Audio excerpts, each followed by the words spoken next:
A little riff on behavior modification and what it means to us at Campbell Canines and our philosophy behind it. It basically is we want to take a dog that is exhibiting a certain behavior that is unwelcome in that environment, circumstance, whatever it may be. Tassie, don't go too far.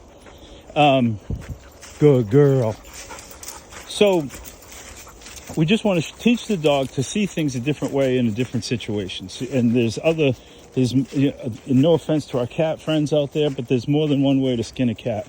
And a dog's reaction to seeing another dog while it's on a leash walking down the street may be, okay, I'm going to go nuts so crazy and bark and scream and pull and lunge because I want to get to that dog. Not necessarily for a bad thing, but I just want to get to that dog, and I'm going to be a brat and pull out all the temper tantrums and try to get to that dog.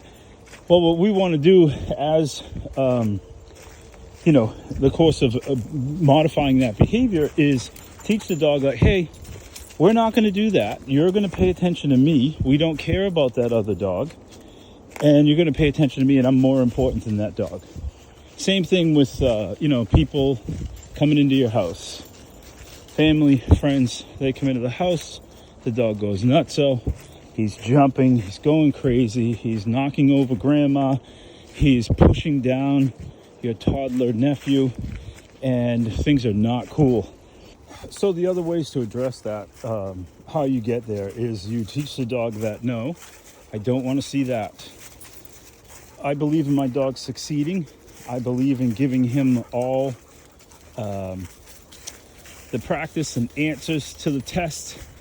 So when the test comes, he can pass with flying colors. And part of the answers, one of the answers, is no, you can't do that. Too often, I see in dog training, people just want to treat and redirect. And they never teach the dog that, no, you can't do this. So the treating and the praise comes when they're doing what you want them to do. But if they're doing something you don't want them to do, you have to share a consequence for the behavior. And basically tell them, no, can't do this. We need you to do something else. And that something else will be like sitting or not being an idiot. And when the dog learns this, everybody's happy.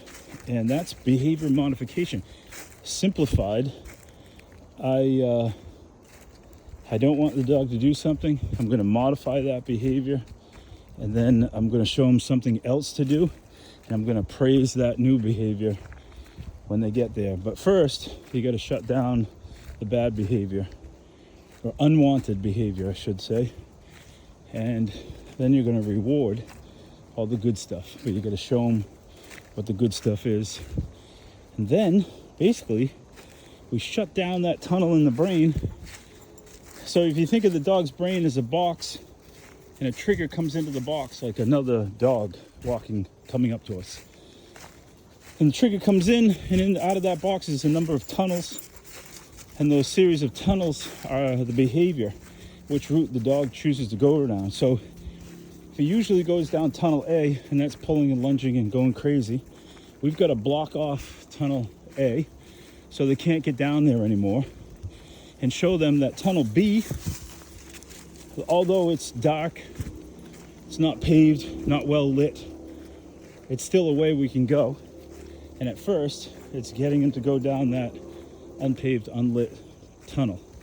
But then the more they use that tunnel, the more improvements are made, and it becomes paved and well lit and painted, decorated, and it's the easy way to go.